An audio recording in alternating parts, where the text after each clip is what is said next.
In the winter of 1856, in a remote corner of southeastern Ohio, 3 newborn boys entered the world under circumstances so extraordinary that medical professionals still debate their case in hushed tones today. Born in the hidden basement of a Quaker meeting house during one of the most dangerous nights in Underground Railroad history, these triplets developed abilities that defied every known law of human psychology and physiology. For over a century, their descendants have guarded secrets about what those boys could do, secrets that, if revealed, would force us to reconsider everything we thought we knew about the limits of human perception. What I'm about to share with you has never been told outside the family records, never documented in any official medical journal, and never spoken of in any academic circle. The evidence has been deliberately buried. But tonight, the truth finally comes to light. Before we dive deeper into this chilling account that begins in the shadows of America's most secretive rescue network, I need to know something about you.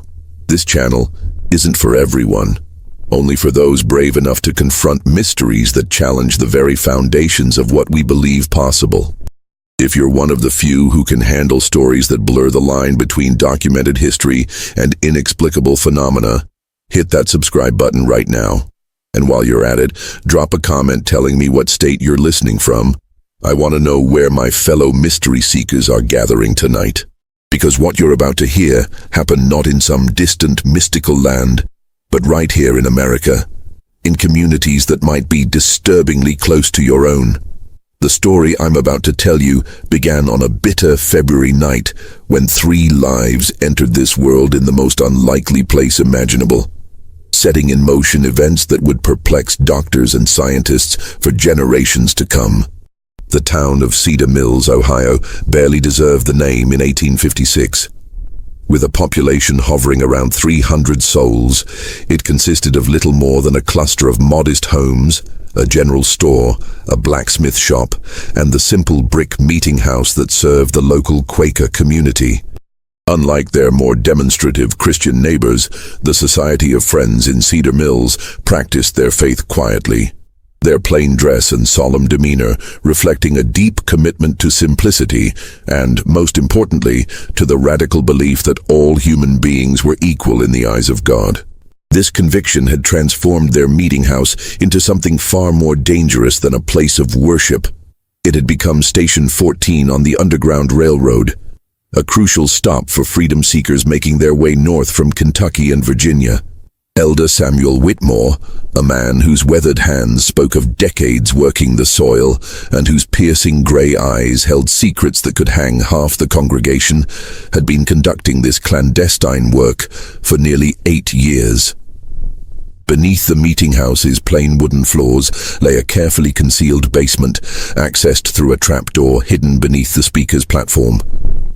The basement itself was a marvel of desperate engineering. Dug by hand over months of careful work, it stretched nearly the full length of the building above. Thick wooden beams supported the ceiling, while ventilation came through an ingenious system of hollow fence posts that appeared decorative but carried fresh air to those hiding below. On any given week, anywhere from 3 to 15 freedom seekers might shelter there, some for a single night, others for weeks, as they waited for safe passage to the next station. February of 1856 had been particularly treacherous. The Fugitive Slave Act of 1850 had emboldened slave catchers, who now roamed freely through Ohio with legal authority to reclaim human property. Professional bounty hunters like the notorious Garrett brothers had been spotted in the area for weeks, offering substantial rewards for information about Underground Railroad operations. The tension in Cedar Mills was so thick you could almost taste it. Every unexpected visitor, every knock at the door after dark, every unusual sound could signal discovery and imprisonment. It was against this backdrop of fear and secrecy that a young woman had arrived at the meeting house 3 days earlier. She had given her name only as Ruth, claimed to be 19 years old, and was obviously with child, very much with child. Samuel Whitmore had taken one look at her swollen belly and known immediately that she wouldn't be traveling any further north for quite some time. What he hadn't expected was just how soon that child would arrive, or how profoundly its arrival would change everything they thought they knew about human nature. Ruth had come from a plantation in northern Kentucky. She told them in whispered conversations during her first nights in the basement. She spoke with the careful diction of someone who had been taught to read, unusual for someone in her circumstances, and carried herself with a dignity that impressed even the stoic Quakers. But there was something else about her, something that made people uneasy without quite understanding why. She seemed to know things, small things but disturbing in their accuracy. She would know when someone was approaching the meeting house long before any sound could be heard. She would refuse food that later proved to be spoiled, though it had appeared perfectly fresh. Most unsettling of all, she would sometimes look directly at whoever was speaking and quietly contradict their words, not argumentatively, but with the calm certainty of someone who simply knew better. "That man who brought the supplies yesterday," she had said to Samuel's wife Martha on her second evening there. "He told you his name was Williams, didn't he? And that he was from Lancaster?" Martha had nodded, confused. "His name isn't Williams," Ruth had continued, her voice barely above a whisper. "And he's never been to Lancaster in his life. I don't know why he lied to you, but he did." Martha had dismissed this as the paranoid rambling of a frightened pregnant woman until 2 days later when the man's real identity was discovered. He was indeed using a false name and had been asking suspicious questions about the meeting house's activities. The night of February 23, 1856, began like many others in Cedar Mills. Cold, dark, and deceptively quiet. Samuel Whitmore had been conducting his evening prayers when a soft knock came at the meeting house door, followed by the agreed-upon signal. 3 quick raps, a pause, then 2 more. But something felt wrong from the moment Samuel lifted the heavy wooden beam that barred the door. The freedom seeker who stumbled inside was a man named Joshua, someone Samuel had helped before. But Joshua's usual calm demeanor had been replaced by barely controlled panic. "They're coming," Joshua gasped, his breath forming white clouds in the frigid air. "The Garrett brothers and at least 6 others. They've got dogs and they know about this place." Someone talked. He paused, his eyes darting toward the basement entrance. "They're maybe 2 hours behind me. Probably less." Samuel felt his blood turn to ice. In 8 years of underground railroad work, they had never faced a direct threat like this. The meeting house had always been considered safe, protected by the community's reputation for honesty and their careful operational security. But if the Garretts were coming with dogs and advanced knowledge of the basement, someone had indeed betrayed them. The immediate problem was evacuation. There were currently 7 people sheltering in the basement, including Ruth, who had been experiencing intermittent labor pains for most of the day. Martha Whitmore had been monitoring her condition, but had hoped the birth wouldn't come for at least another week. Mother Nature, however, seemed to have other plans. As if summoned by Joshua's words, a low moan echoed from beneath the floorboards. Martha's face went pale. "Samuel," she whispered, "Ruth's time has come. Right now." The next few hours unfolded like a nightmare carved from ice and fear, while Samuel and 2 other men worked frantically to evacuate the other 6 freedom seekers through the meeting house's hidden northern tunnel, a hand-dug passage that emerged nearly a quarter-mile away in a dense grove of oak trees. Martha and her daughter Rebecca descended into the basement to attend to Ruth's labor. What they found in that cramped, dimly lit space challenged every assumption they held about childbirth. Ruth was indeed in active labor, but something was profoundly wrong. She was experiencing none of the usual signs of distress or pain that accompanied difficult births. Instead, she lay perfectly still on the rough straw mattress, her eyes closed, her breathing steady and controlled. When contractions came, she didn't cry out or even tense her muscles. She simply waited, as if listening to something only she could hear. "How many babies?" Martha asked, pressing her ear to Ruth's swollen belly in the traditional way of midwives. Ruth's eyes opened for the first time in an hour. In the flickering candlelight, they seemed almost luminous. 3, she said simply. 3 boys. They've been waiting for tonight. Martha exchanged a worried glance with her daughter. Triplets were rare enough under the best circumstances, but triplets born in a hidden basement while slave catchers approached with bloodhounds was a situation beyond anything in her experience. More troubling was Ruth's certainty about the baby's gender and her strange comment about them waiting. How could unborn children wait for anything? The sound of horses in the distance cut through Martha's confusion. Samuel's voice called down from above. "They're here. The tunnel's clear, but we can't risk moving Ruth now." What happened next was recorded in Martha Whitmore's private journal, a document that remained hidden in her family for over a century before being discovered in 2003 during the renovation of an old farmhouse. According to her account, written just days after the events, Ruth's labor accelerated dramatically the moment the slave catchers arrived at the meeting house. But it accelerated in a way that defied medical understanding. The first baby was born in complete silence. No crying, no sound at all except for Ruth's barely audible breathing. Martha caught the infant, a perfectly formed boy, and was startled to find him already breathing normally, his eyes open and alert.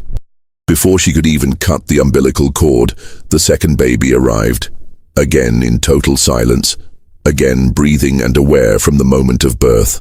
The third followed less than a minute later, completing what Martha described as the most unnatural natural birth I have ever witnessed. But the strangest part was yet to come.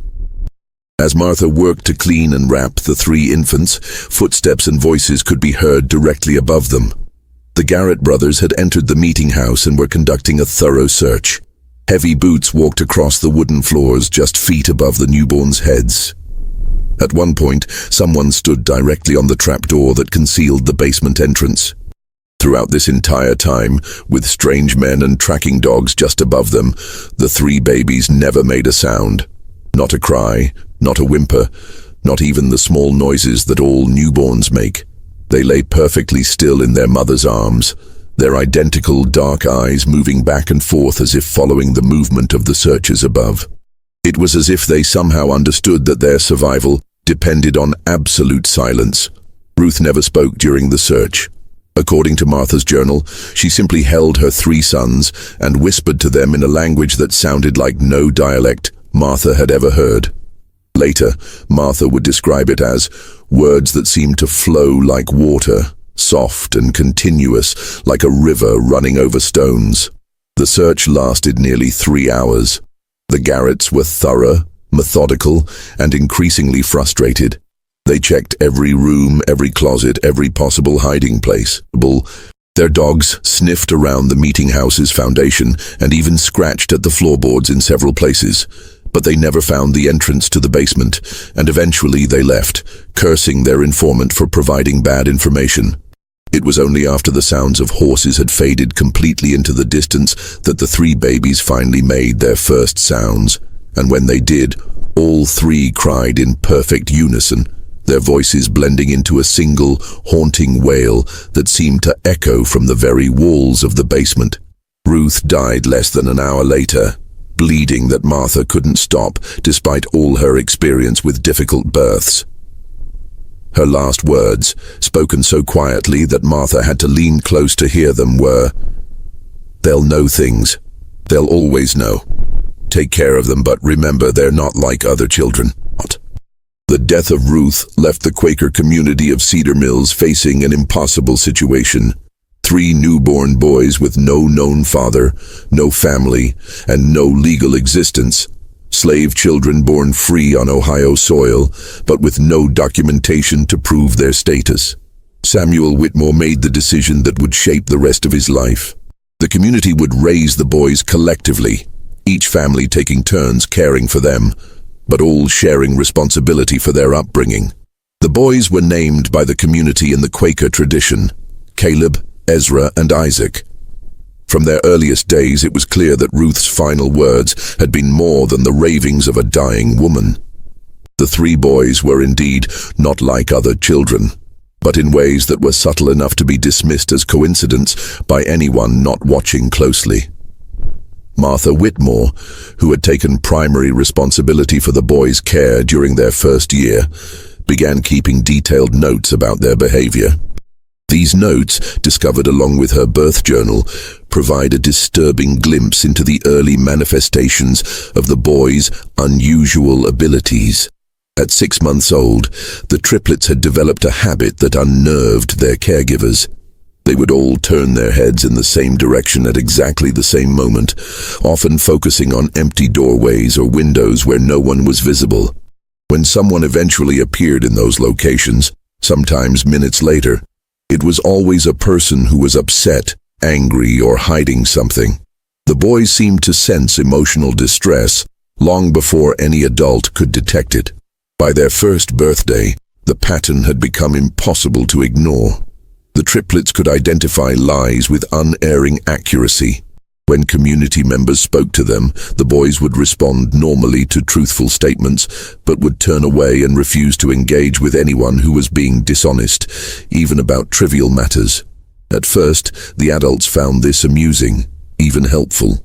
If someone claimed to have completed a chore they'd actually forgotten, the boys would immediately know. If a visitor to the meeting house gave a false name or misleading information about their background, the triplets would become agitated and refuse to go near that person. But the ability was more than simple lie detection. As the boys grew older, they seemed to sense deception in all its forms, not just spoken lies, but hidden intentions, concealed emotions, and unspoken plans. Samuel Whitmore wrote in his private correspondence, "It is as if the boys can see directly into the human heart and know what lies therein. This would be a blessing, perhaps, if it did not seem to cause them such distress. They are constantly aware of the small falsehoods and hidden thoughts that all people carry. And this knowledge appears to be a burden rather than a gift." More disturbing were the boys' reactions to specific types of deception. They showed particular distress around anyone who was hiding information about missing persons or concealed violence. During their second year, a traveling merchant named Thompson stopped at the meeting house, claiming to be heading to Columbus on business. The triplets became so agitated in his presence that they couldn't sleep or eat until he left. 2 weeks later, news arrived that Thompson had been arrested for the murder of his business partner, whose body had been concealed in Thompson's wagon during his visit to Cedar Mills. By age 3, the boys had developed what the community began calling the knowing look, a shared expression they would adopt when focusing on someone who was hiding something significant.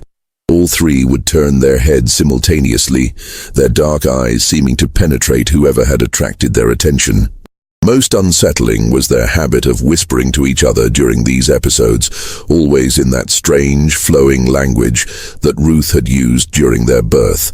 Dr. William Harrison, the local physician who had been monitoring the boys' development, was both fascinated and disturbed by their abilities. In a letter to a colleague at the Medical College of Ohio, he wrote, "I have examined these children repeatedly and can find no physical abnormality that would account for their unusual perceptive abilities. Their hearing, vision, and other senses appear normal, though perhaps slightly more acute than average. Yet they consistently demonstrate knowledge of matters that should be beyond their perception.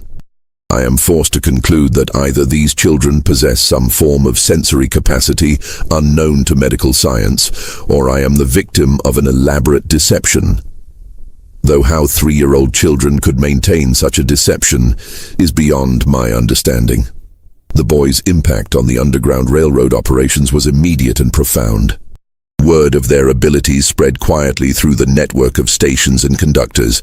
Freedom seekers began requesting specifically to be routed through Cedar Mills, knowing that the boys could identify infiltrators and betrayers with perfect accuracy.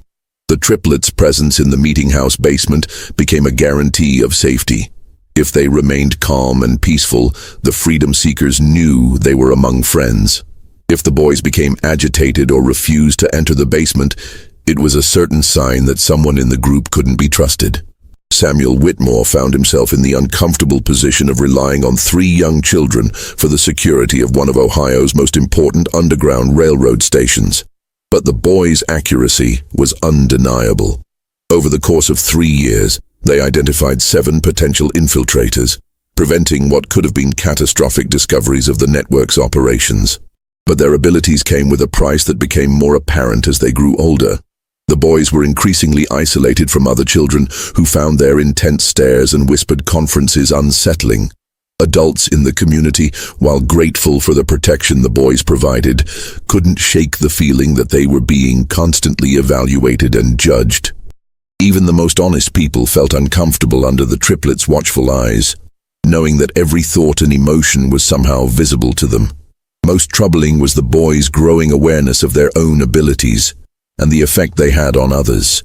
By age 4, they had learned to modify their behavior around strangers, keeping their knowing looks subtle and their whispered consultations private. But this self-consciousness seemed to deepen their isolation, creating a barrier between them and the rest of the world that grew more pronounced with each passing year. The year 1860 brought changes to Cedar Mills that would test the triplets' abilities in ways no one could have anticipated.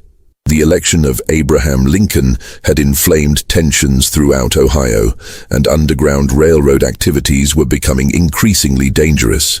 Federal marshals were conducting more frequent raids, and bounty hunters like the Garrett brothers were operating with virtual impunity. It was during this period of heightened danger that the boys, now 4 years old, began demonstrating a new and more disturbing aspect of their abilities. They could not only detect deception and hidden emotions in people who were present, they seemed to sense the emotional distress of people who were miles away. The first documented instance occurred on a bitter January morning, when the triplets suddenly became extremely agitated despite being safely inside the warm meeting house with their usual caregivers. All 3 boys began crying simultaneously, not the normal crying of upset children, but a keening wail that seemed to express profound terror and desperation. Martha Whitmore tried everything she could think of to calm them, but nothing worked. The boys continued their distressed crying for nearly 6 hours, finally falling silent just as the sun began to set. 2 days later, a freedom seeker arrived at the meeting house with devastating news. A group of 11 people, including 3 children, had been captured by slave catchers approximately 40 miles south of Cedar Mills. The capture had occurred at almost exactly the same time the triplets had begun their crying. Worse, the captured group included a pregnant woman who had given birth during the attack. Both mother and child had died from exposure during the brutal journey back to Kentucky. Samuel Whitmore was shaken by this incident, but dismissed it as coincidence until it happened again 3 weeks later. This time, the boys' distress lasted only 2 hours, but was even more intense. When word arrived the following day, they learned that a conductor on the Underground Railroad had been shot and killed while helping a family escape near Portsmouth, Ohio. Again, at the exact time the triplets had begun showing signs of extreme distress. Dr. Harrison, who had been documenting the boys' development, was called to examine them after the 3rd such incident. His findings, recorded in his private notes, were deeply unsettling. During episodes of apparent long-distance distress sensing, the boys' pulse rates become synchronized, their breathing patterns identical, and their body temperatures drop by several degrees. Most remarkably, their brain activity appears to increase dramatically. They are clearly experiencing intense mental stimulation despite appearing outwardly distressed. I can only conclude that their nervous systems are somehow detecting emotional trauma occurring at great distances, though the mechanism by which this occurs is completely unknown to medical science. The boys' long-distance sensing abilities seem to be specifically attuned to situations involving deception, betrayal, and mortal danger.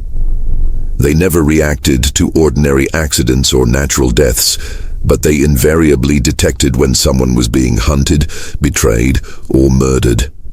Their range appeared to extend throughout most of southern and central Ohio and possibly into northern Kentucky. Word of the triplets' abilities spread beyond the Underground Railroad network. Families with missing loved ones began making pilgrimages to Cedar Mills, hoping that the boys could somehow sense whether their missing family members were still alive and where they might be found. Samuel Whitmore was reluctant to exploit the children's abilities in this way, but the boys themselves seemed drawn to these desperate families. The most remarkable case involved the Brennan family, whose 16-year-old daughter Mary had disappeared while traveling to visit relatives in Columbus. The girl had been missing for 3 months when her parents arrived in Cedar Mills, having heard rumors about 3 children who could find lost people. Samuel initially refused to involve the boys, but Caleb, Ezra, and Isaac approached the distraught parents on their own. Without being asked, the triplets lined up in front of Mrs. Brennan and began their characteristic synchronized whispering. After several minutes, Isaac stepped forward and pointed southeast toward the Ohio River. "She's there," he said simply. "She's scared, but she's alive. The man who took her isn't who he said he was." Acting on this information, local authorities searched a remote farm near Chillicothe and found Mary Brennan locked in a cellar, along with 2 other young women who had been kidnapped by a man posing as a traveling preacher. The kidnapper was arrested and later confessed to planning to sell the women into prostitution in New Orleans. The rescue of Mary Brennan marked a turning point in how the community viewed the triplets. No longer were they simply children with an unusual ability to detect lies. They were becoming something else entirely, something that made even their Quaker guardians profoundly uncomfortable. The boys' abilities were growing stronger and more specific with each passing month, and there seemed to be no limit to their range or accuracy. But perhaps most disturbing was the boys' increasing emotional detachment from the world around them. The constant awareness of deception, violence, and human suffering was taking its toll.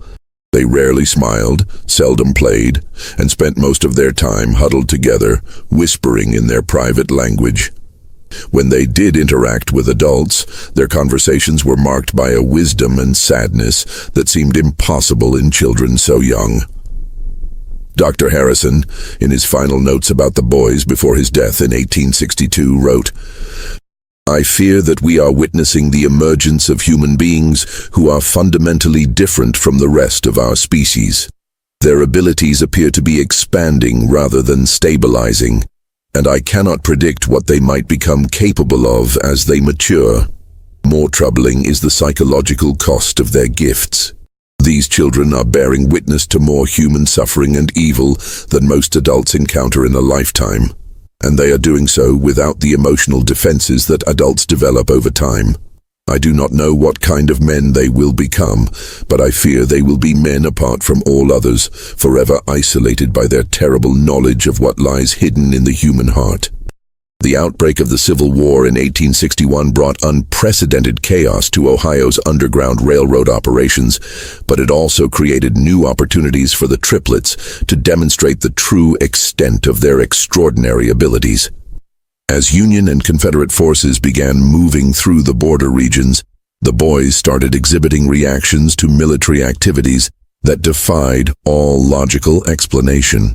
Samuel Whitmore first noticed this new development during the summer of 1861, when 6-year-old Caleb, Ezra, and Isaac began showing signs of extreme agitation for several days running. The boys would stand at the meeting house windows, looking south toward the Ohio River, their faces marked by expressions of horror that seemed far too mature for their years. When Samuel asked what was troubling them, Isaac, always the most vocal of the 3, simply said, "Too many people are going to die. So many people." 3 days later, news arrived of the First Battle of Bull Run, where Union forces had suffered a devastating defeat. The timing was impossible to dismiss as coincidence, especially when similar incidents began occurring with increasing frequency. The boys seemed to sense major military engagements days or even weeks before news of them reached Cedar Mills, and their emotional reactions corresponded precisely to the scale of casualties involved.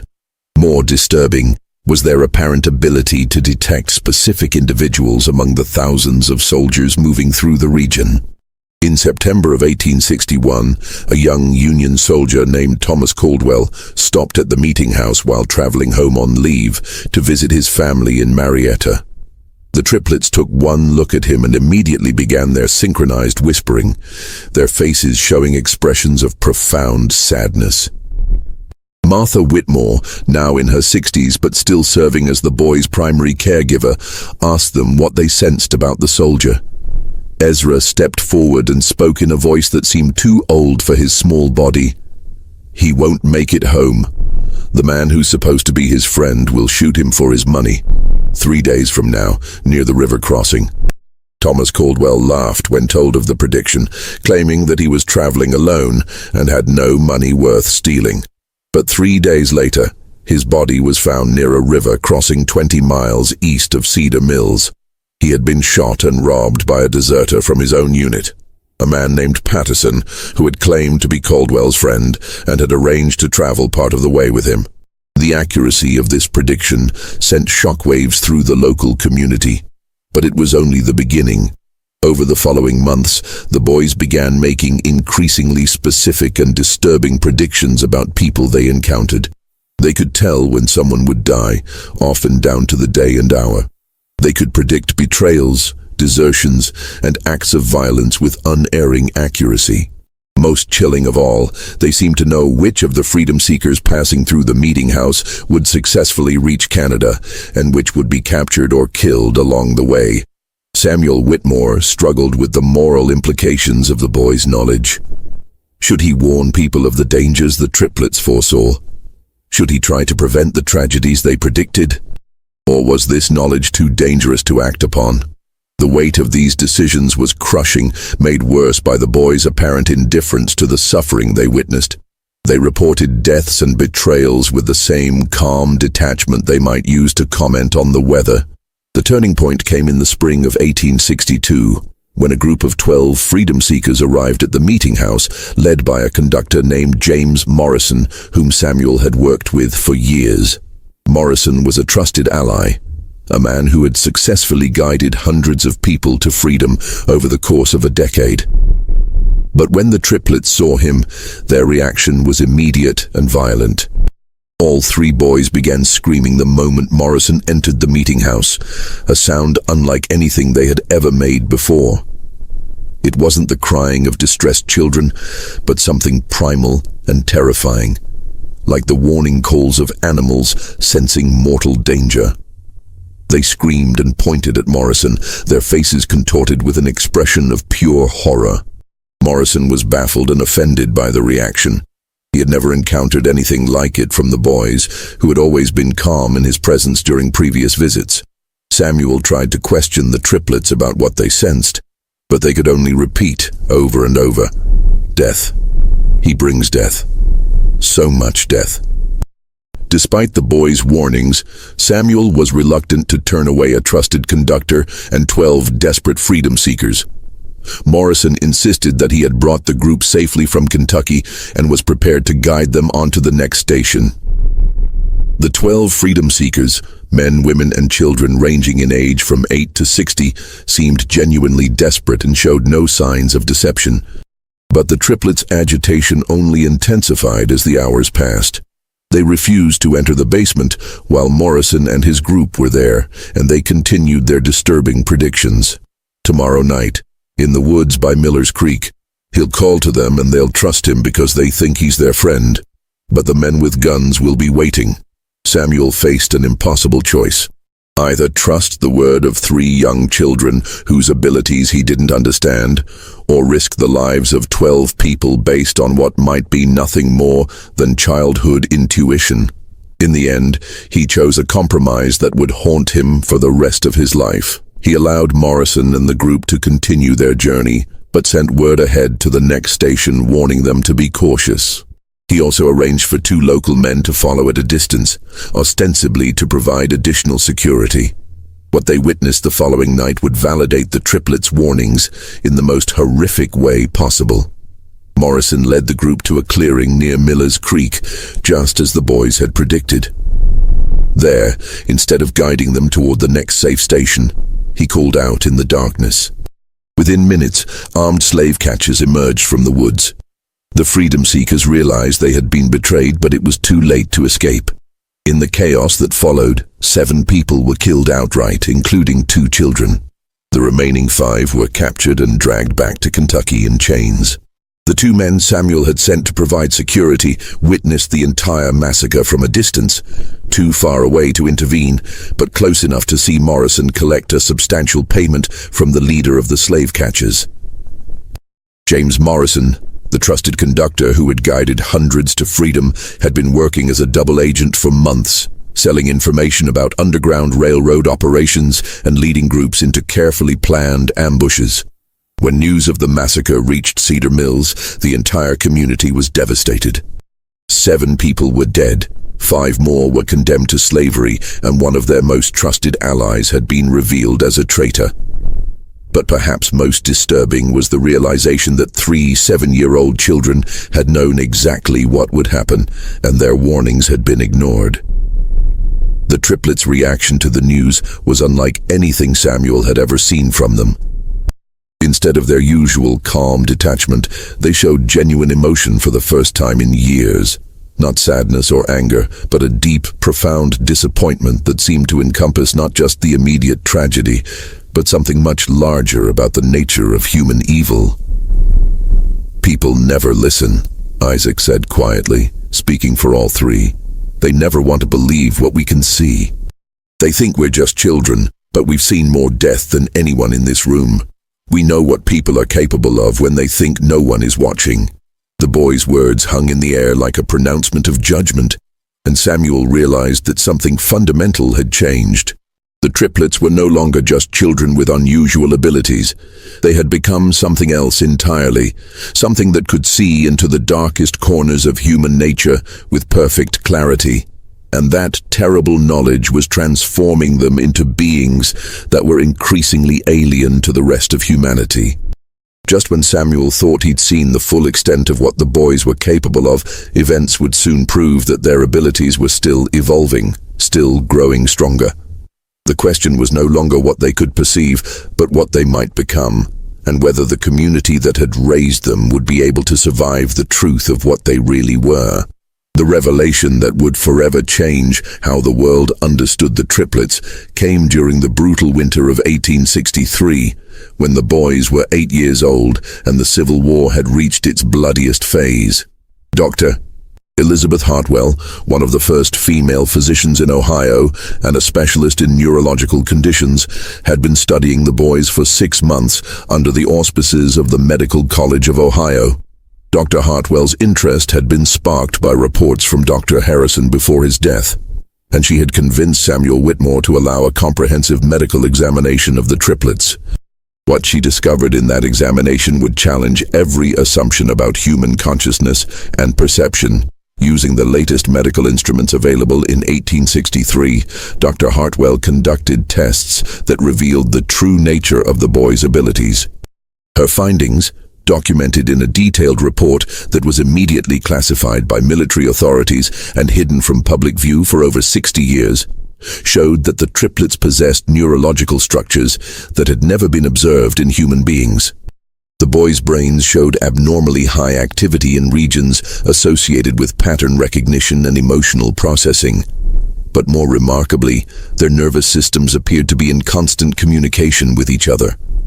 When Dr. Hartwell applied mild electrical stimulation to one boy's arm, the other 2 showed immediate physiological responses despite being in separate rooms. Their heart rates, breathing patterns, and brain waves synchronized during periods of intense concentration, creating what she described as a single consciousness distributed across 3 separate bodies. But the most startling discovery came when Dr. Hartwell began testing the boys' ability to detect deception using carefully controlled experiments. She arranged for volunteers to tell both true and false statements while the boys observed, measuring their physiological responses to each type of interaction. What she found defied all understanding of human sensory capabilities. The triplets weren't simply reading facial expressions, body language, or vocal cues to detect lies. They were responding to measurable changes in electromagnetic fields generated by human neural activity. Dr. Hartwell's primitive instruments detected that the boys' brains generated electrical patterns unlike anything seen in normal humans, and these patterns seemed to resonate with the electromagnetic signatures of other people's emotional states. In simple terms, Dr. Hartwell wrote in her classified report, "These children appear to possess a form of biological electromagnetic sensitivity that allows them to directly perceive the electrical activity of other human brains. When someone lies, experiences fear, or harbors violent intentions, their neural activity creates specific electromagnetic signatures that the boys can detect with the same accuracy that we might observe colors or hear sounds.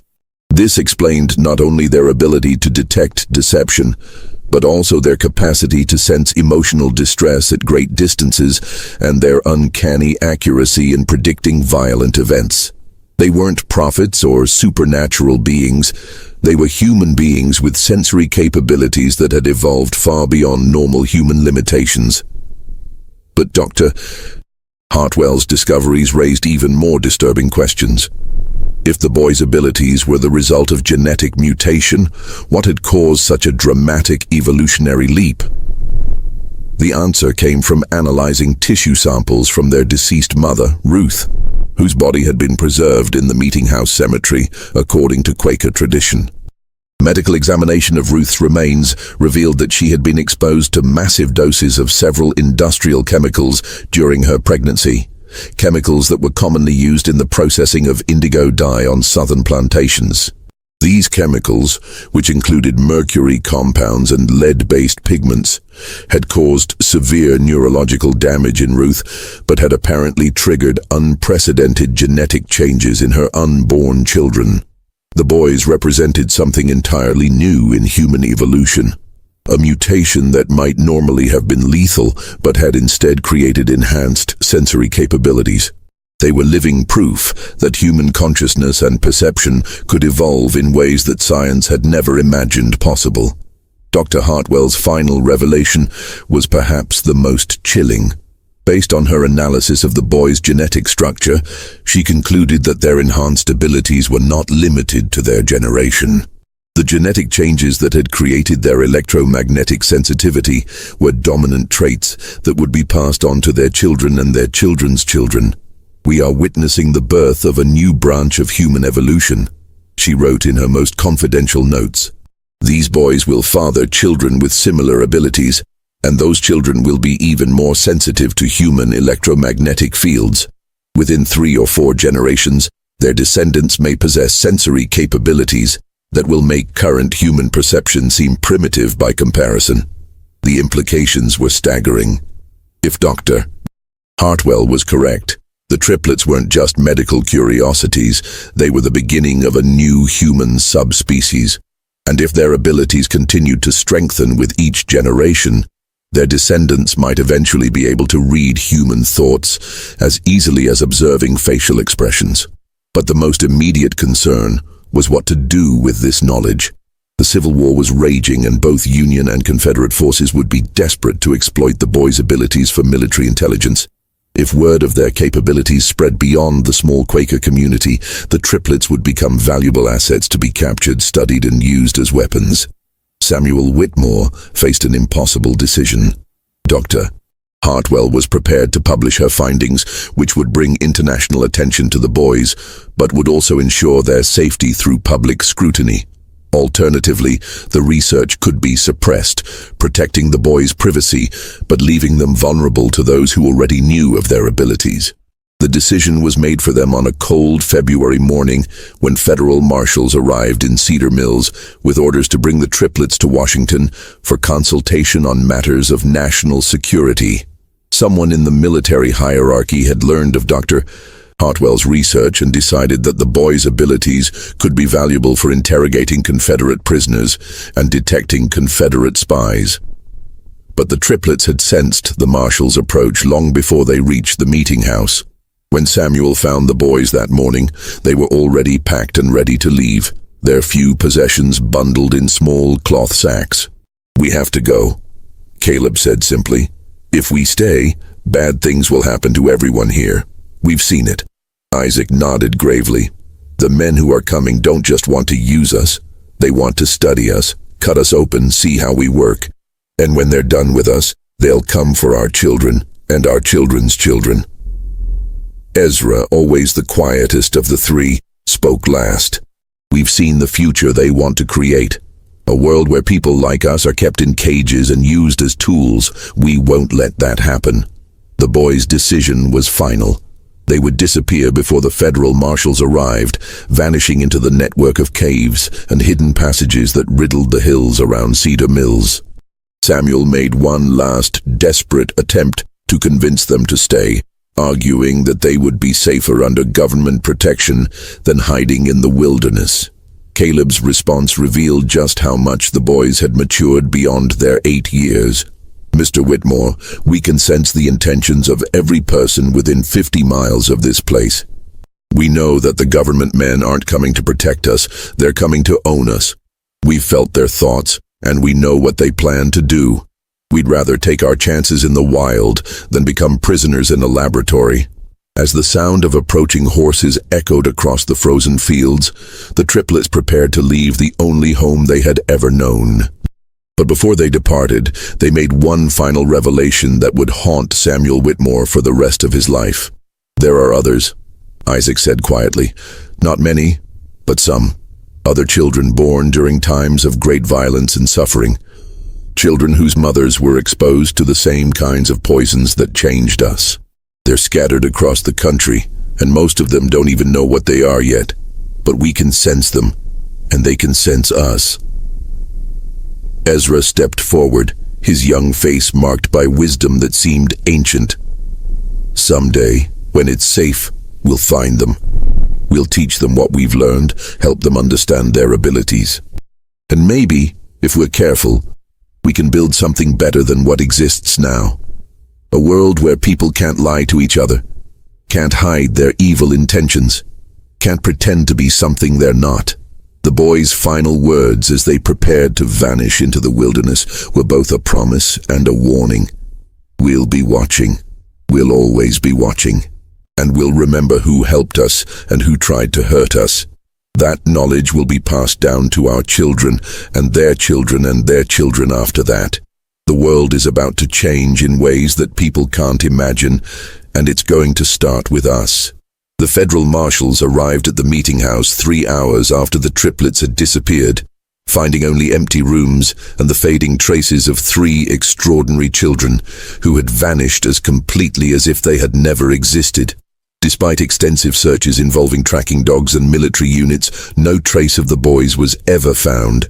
They had simply melted away into the Ohio countryside, leaving behind only memories and questions that would never be fully answered. Dr. Elizabeth Hartwell's research was immediately classified by military authorities and remained sealed for over 60 years. When her papers were finally released in 1924, they caused a sensation in the medical community. But by then, the boys would have been nearly 70 years old, and any hope of studying them had long since passed. Samuel Whitmore lived until 1889, carrying the secret of what he had witnessed for the rest of his life. In his private papers discovered after his death, he wrote, "I have seen the future of humanity, and it both terrifies and amazes me. Those 3 boys represented something new under the sun, something that could either elevate our species to unprecedented heights or destroy us completely. I pray that wherever they went, whatever they became, they remembered the love and kindness they received in our small community." The Underground Railroad station at Cedar Mills continued operating until the end of the Civil War, but it was never the same after the triplets' departure. Without their ability to detect infiltrators and betrayers, the operation became increasingly dangerous, and several conductors were captured or killed. The meeting house itself was eventually abandoned in 1878, and the building slowly fell into decay. But the story of the triplets didn't end with their disappearance. Over the following decades, reports began surfacing from across the United States of children with unusual perceptive abilities. A girl in Pennsylvania who could predict accidents days before they occurred. Twin boys in Texas who could locate missing people with impossible accuracy. A child in California who could tell when someone was lying just by looking at them. Most of these reports were dismissed as folklore or exaggeration, but a pattern emerged for those who knew what to look for. The children were always born during times of great violence or social upheaval. Their mothers had often been exposed to industrial chemicals or toxic substances during pregnancy, and the children themselves displayed the same electromagnetic sensitivity that Dr. Hartwell had documented in the Cedar Mills triplets. Modern genetic research has confirmed what Dr. Hartwell suspected in 1863. Extreme environmental stress, combined with exposure to certain toxic substances, can trigger rapid genetic mutations that are passed on to subsequent generations. The triplets represented one of the first documented cases of stress-induced human evolution, a phenomenon that scientists now recognize as more common than previously believed. Recent studies have identified at least 47 documented cases of individuals with enhanced electromagnetic sensitivity born between 1850 and 1900, primarily in regions affected by industrial pollution or military conflict. While most of these individuals lived quiet lives and never developed their abilities to the extent demonstrated by the Cedar Mills triplets, their genetic legacy has continued to spread through the American population. Dr.